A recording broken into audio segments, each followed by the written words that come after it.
कितनी जोर से ताली बजाबा हो गुरु के शिष्या।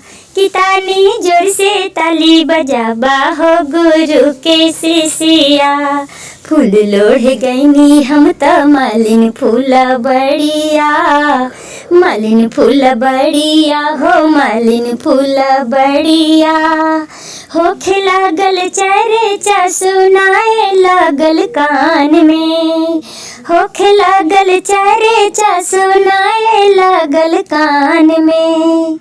कि फुलवा लोढ़ते छोड़ के अइली हो गुरु के शिष्या।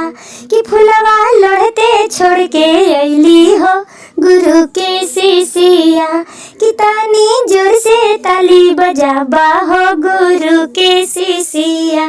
कितनी जोर से ताली बजाबा हो गुरु के शिष्या।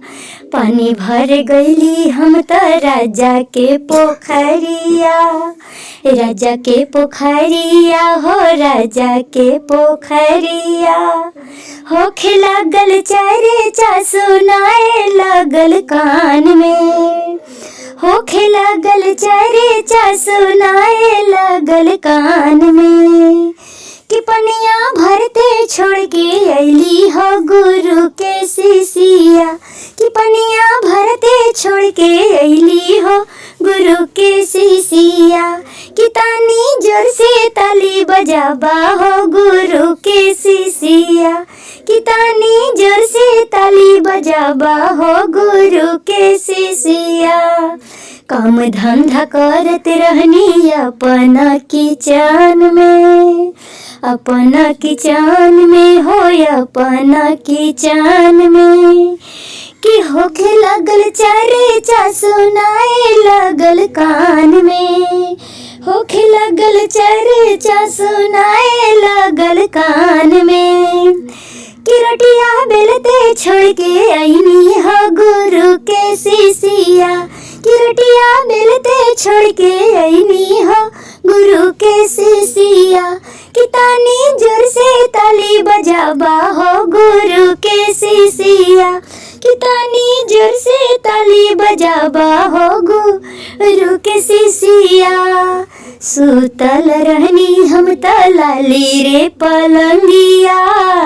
लाली रे पलंगिया हो लाली रे पलंगिया।